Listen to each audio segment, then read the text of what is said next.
Hello, in today's video I'll show you how to crush ice properly on your ThermoMix TM7.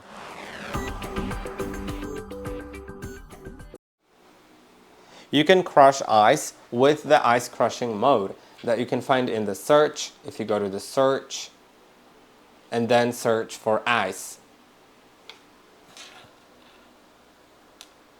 There are ice cubes right here, you can select them, then select crushed.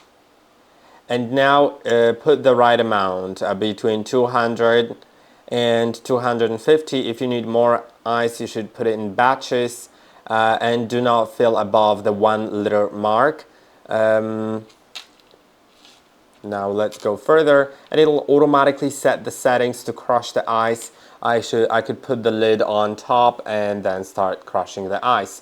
Remember that frequent crushing of the ice shortens the blade lifespan to about 6 months because it's a very hard ingredient, and hard ingredients crushed at high speeds may shorten the lifespan of the blade. I hope that this video was helpful. Don't forget to like and subscribe, and I'll see you in the next one.